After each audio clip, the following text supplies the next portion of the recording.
뉴스 속 경제 이슈는 더 쉽고 깊게, 최신 고용 동향은 더 빠르게 전해드리는 고용브리핑 365 시간입니다. 박삼류 기자 안녕하세요. 네, 안녕하십니까. 네, 오늘 어떤 이슈인가요? 청년 실업 정말 심합니다. 요즘 취업 빙하기 얘기까지 나오죠. 기존 취업난에 코로나19 재확산이 덮치면서 취업 준비생들 속 그야말로 까맣게 타들어가고 있습니다. 올해 청년층 취업 준비생이 역대 최대 규모를 기록을 했다고 합니다. 그래서일까요? 공무원을 준비하는 청년이 훨씬 더 많아졌다고 합니다. 이슈픽에서 다뤄보겠습니다.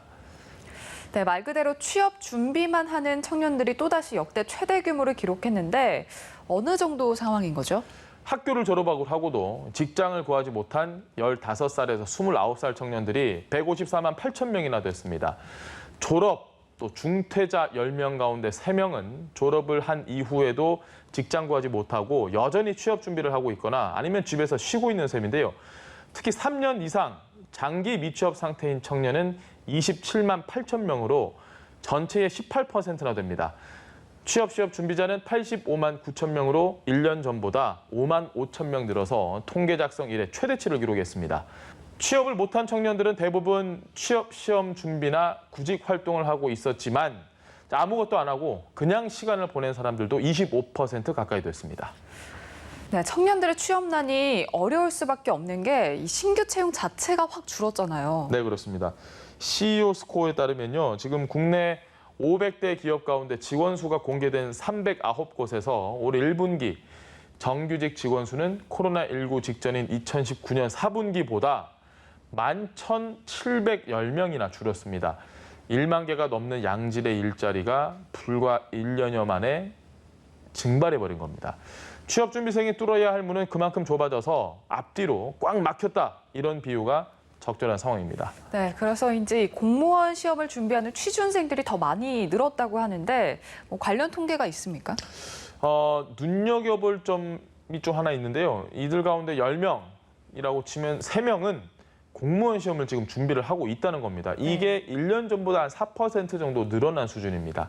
남자보다 여자가 늘어난 비율이 더 높았고요. 자, 반면에 일반 기업이나 공영 기업을 준비하는 비율은 1년 전보다 줄었습니다. 앞서 짚어봤던 것처럼 코로나19 여파로 대기업들이 대규모 정기 채용을 줄이면서 벌어진 현상이 아닐까, 이렇게 예상을 하고 있습니다. 네, 이렇다 보니까 졸업을 유예하고 계속 학생 신분을 유지하려는 취준생들도 많죠. 대학 졸업을 유예해 놓고요. 아르바이트라도 하면서 생활비를 벌고 또 취업 준비는 동시에 하고 있는 그런 사람들이 아주 많습니다. 취업이 어렵다 보니까 이 기간 더 길어지겠죠. 결국 대학을 졸업하는 데 걸리는 기간도 시간이 갈수록 매년 길어지고 있습니다. 평균 졸업 소요 기간이 4년 3.4개월이었는데 4년제 대졸자의 경우에 졸업에 평균 5년 2개월가량이 걸렸습니다. 대졸자 가운데는 휴학을 해봤던 사람의 비율도 반이나 됐고요. 자, 이것도 1년 전보다 1.1%포인트 더 늘어났습니다. 휴학도 하고 또 졸업도 유예하고 그러다 보니 첫 취업을 하기까지 걸리는 시간도 더 길어졌을 것 같아요. 네, 그렇습니다. 통계청이 내놓은 자료를 좀 저희가 보면요. 첫 일자리가 이 임금 근로자인 경우에 첫 취업 평균 소요 기간이 10.1개월 정도 됐습니다. 기간별로 구분을 하면 첫 취업까지 3개월 미만이 걸린 인원이 47.4%로 대부분을 차지했습니다. 1년에서 2년 걸린 청년은 10명 중에 1명, 또 3년을 넘는 경우도 8.2%나 됐습니다. 자, 이렇게 힘들게 취업을 해서 원하는 조건까지도 모두 적합했으면 좋았겠지만 사회가 그런 게 아니겠죠. 초봉부터 차이가 너무 큽니다. 네, 힘들게 취업에 성공한 만큼 이 초봉도 만족할 만한 수준이었으면 참 좋았을 텐데 실제 현실은 어땠습니까? 어느 정도면 좀 이해가 될 텐데 한번 들어보시죠. 첫 직장에서 받는 월급이 월 200만 원도 안 되는 경우가 73%를 넘습니다. 그중에서도 150만 원, 200만 원, 이건 최저임금 구간이거든요. 여기가 가장 많습니다. 100만 원에서 150만 원 미만도 20%나 됐습니다. 첫 직장으로 가장 많이 취업하는 곳은 공공서비스업, 숙박 음식업, 제조업 등이었는데 평균 근무 기간은 10년 아닙니다. 1년 6개월에 불과했습니다. 가장 큰 이유가 뭐냐? 역시나 이 돈 받고 어떻게 일하냐? 보수나 근로 여건이 좋지 않기 때문에가 절반 가까이 차지했고요. 또 건강이나 육아, 결혼 같은 개인적인 사유 이런 것들보다 훨씬 더 개인적인 사유 같은 거는 이런 것들보다 훨씬 적었습니다. 네, 취준생들 일자리 얻기도 어렵지만 이마저도 양질의 일자리라고 하기에는 어려운 현실인 것 같아요. 맞습니다. 이게 참 고민이 되는데요. 네. 한국뿐만이 아닙니다. 다른 나라도 지금 마찬가지예요.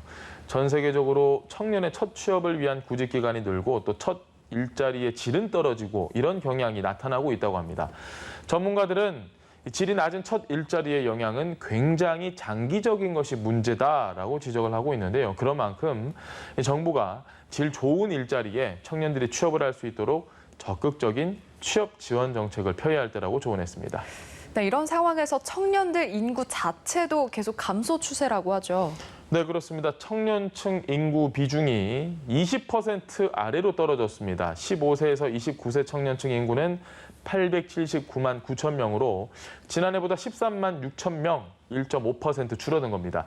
그래서 현재는 전체 연령층에서 청년층 비중이 19.5%밖에 되지 않는다는 겁니다. 2000년대 초반까지 청년 인구 비중은 30%를 유지를 했는데 이거에 비하면 얼마나 지금 상황이 심각한지 아마 느끼실 겁니다. 그 이후로 매년 감소해서 2002년에 20%대로 떨어졌고요. 19년 만인 올해는 10%대를 처음 기록한 겁니다. 네, 한컷 이슈 오늘은 어떤 소식인가요? 청년들이 처한 현실 이게 비단 일 구하는 것만 어려운 게 아닙니다. 지갑이 얇은 청년들 끼니를 챙기기도 어려운 현실이라고 하네요. 최근에 구직 희망자 910명을 대상으로 온라인 설문조사를 좀 해봤더니 응답자의 절반 가까이 매일 밥을 챙겨 먹지 못한다라고 답을 했습니다. 그 이유가 뭐냐? 경제적 부담을 꼽았겠죠. 그 비율이 가장 높았는데요. 샌드위치로 간단하게 끼니를 때우는 게 편해서 아니면 체중 관리 때문이다라고 답한 비율보다 이걸 다 합한 비율보다 훨씬 더 높았습니다. 청년들이 처한 현실이 어떤지 고스란히 아마 보실 수 있을 겁니다. 네, 그래서 대학생 식비를 지원하는 한 단체에 지원자가 많이 몰렸다고 하죠. 이 대학생 식비를 지원하는 구호단체 청년도시락은 올해 1학기 취약계층 대학생에게 한 학기 식사 비용 35만 원을 지원하는 사업에 1,645명이 몰렸다고 밝혔습니다. 자, 이게 239명이었던 직전 학기에 비해서 8배가량 증가한 규모입니다. 코로나19 이전에는 기초생활수급자 이런 쪽 계층이 주로 신청을 하면서 좀 생활 형편이 어려운 대학생들이 많았다면 최근에는 이 아르바이트 자리를 잃어서 갑자기 생활이 어려워진 대학생 신청자가 큰 폭으로 늘어난 결과라고 합니다. 취업 준비에만 몰두하기도 어려운 상황 속에서 끼니 걱정까지 해야 하는 청년들 늘어나는 상황인데요. 만만치 않은 현실 속에서도 희망을 향한 발걸음만은 멈추지 않기를 응원합니다. 오늘도 박상류 기자와 함께했습니다. 고맙습니다. 네, 고맙습니다.